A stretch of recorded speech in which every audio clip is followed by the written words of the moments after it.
ऊंचा लगता है और कहता है कि दूसरे मजहब वाले जो हैं वो अल्लाह के नजदीक कमतर हैं, तो उसने अभी मोहम्मद रसूलुल्लाह के दीन को महसूस नहीं किया है।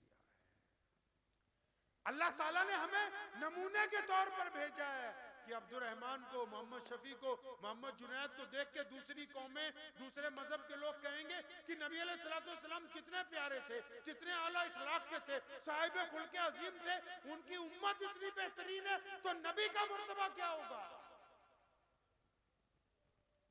अंदाजा तो लगाइए कि हम लोग खड़े कहां हैं, हम लोग किस रविश के ऊपर चल रहे हैं। अंदाजा लगाइए कभी इस बात का। आप लोगों को जल्दी महसूस हो रही है, लेकिन मेरी चंद बातों का जवाब दीजिए। अपने दिल पे हाथ रखिए, दिल पे हाथ रखो अपने। अरे दिल लगा हुआ है ना, हाथ रख लो। वो पूछ भी इसलिए रहा हूं ताकि आप सब लोग माशाल्लाह आला तरीन मुसलमान हैं और नमाजी भी हैं, ज्यादातर सारे के सारे हैं जी माशाल्लाह। अच्छा दिल पे हाथ रख लो अपने, मुझे नहीं जवाब देना है, अपने आप को ही जवाब देना है, ठीक है। दिल है ना तुम्हारे इस तरफ है, हाँ। आप लोग माशाल्लाह अच्छे मुसलमान हैं, दीनदार हैं, दीन के पाबंद हैं, नमाजी भी हैं।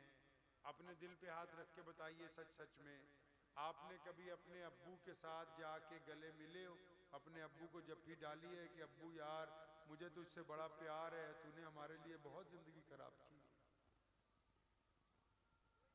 बताओ ना कभी अपने बाप से ऐसा कहा है। जिनकी दाढ़ी भी सफेद होगी वो भी पूछो अपने बाप को कहा था कभी।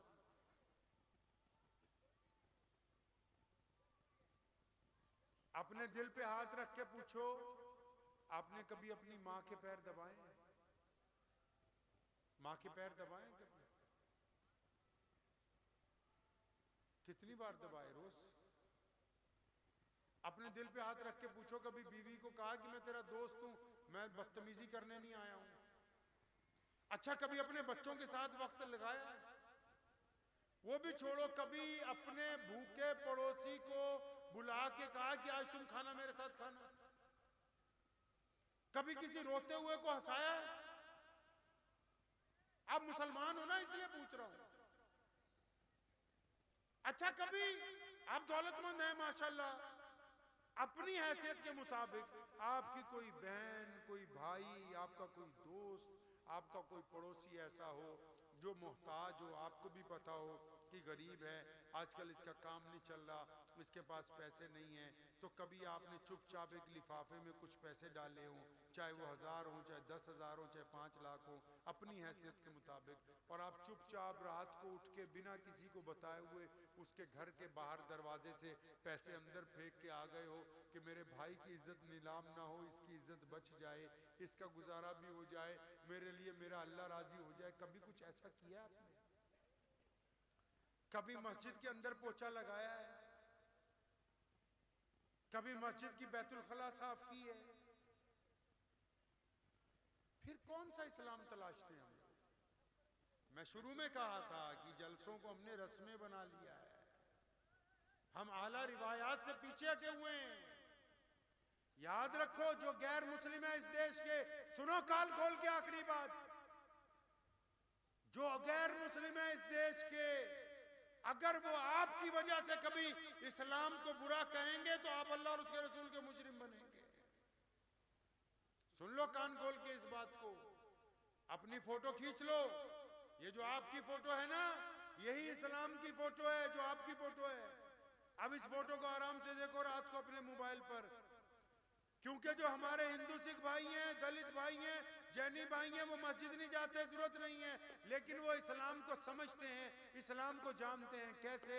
क्योंकि अब्दुर्रहमान उनके यहाँ जाता है, क्योंकि वो मोहम्मद शफी के यहाँ आते हैं, क्योंकि मोहम्मद जुनैद के साथ उन्होंने तालीम हासिल की है, वो इस्लाम को जानते हैं। इसलिए आप इस फोटो को खींचो, अपनी फोटो को, मौलवियों को नहीं, अपनी फोटो को खींचो। अगर आपको लगता है कि इस फोटो में ये बंदा ठग है, बेईमान है, तो आप अल्लाह के मुजरिम हैं। अगर आपको लगता है कि इस फोटो में एक बलात्कारी है तो आप अल्लाह के मुजरिम हैं। अगर आपको लगता है कि इस फोटो में एक झूठा आदमी खड़ा है तो आप अल्लाह के मुजरिम हैं।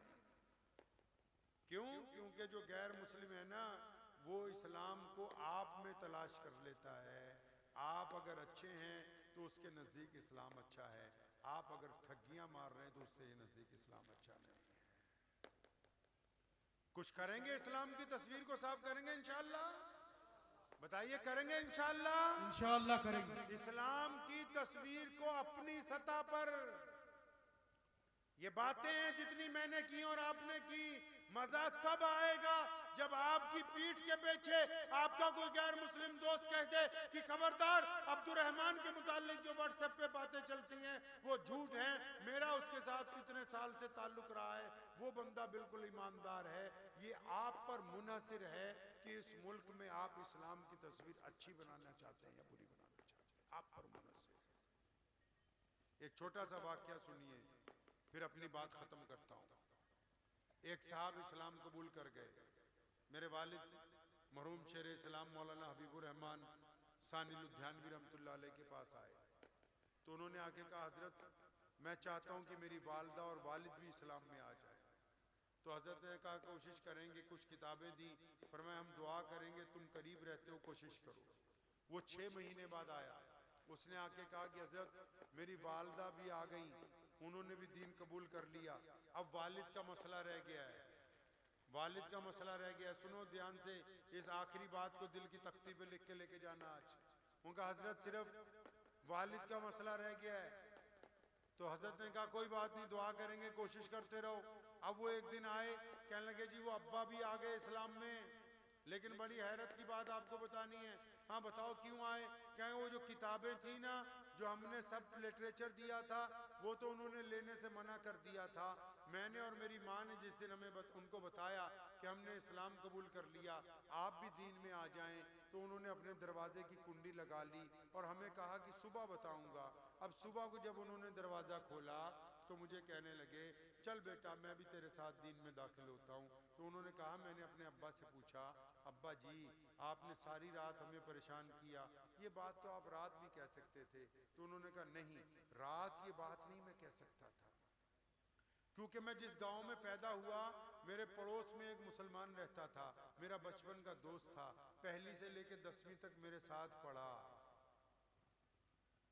उसके बाप ने कहा मेरा एक मुसलमान दोस्त था, पहली से लेकर 10वीं तक उसका अब्दुर्रहमान मेरे साथ पढ़ता रहा, फिर हम दोनों इकट्ठे कॉलेज गए, फिर हम दोनों इकट्ठे सरकारी नौकर लग गए, फिर इकट्ठे रिटायर हुए। कहने लगा रात जब तुमने मुझे कहा ना कि तुम मोहम्मद रसूलुल्लाह के दीन में आ जाओ, मैंने तुम्हारी कोई किताब नहीं पढ़ी, मैंने बचपन से लेके जवानी तक, जवानी से लेके लड़कपन तक, लड़कपन से बुढ़ापे तक अब्दुर्रहमान के और अपने ताल्लुकात को देखा। कहने लगा कान खोल के सुन लो, अगर अब्दुर्रहमान बेईमान होता तो मैं कभी इस्लाम कबूल नहीं करता। कहता अगर अब्दुर्रहमान ने मेरे से कभी धोखा किया होता, झूठ बोला होता, मैं नहीं करता। मैं तुम्हारी वजह से दीन में नहीं आया हूं, मैं उस बंदे की वजह से जिसने सारी जिंदगी ईमानदारी के साथ मेरे साथ गुजारी है। तो खुदा की कसम क्या हम ऐसे ईमानदार हैं? नहीं है ना? अभी बनेंगे इंशाअल्लाह। बनिए और दुआ कीजिए अल्लाह मुझे और आपको इन बातों पे अमल की तौफीक अता फरमाए, और कोशिश करके अगर आइंदा कभी हम आए तो इस मदरसे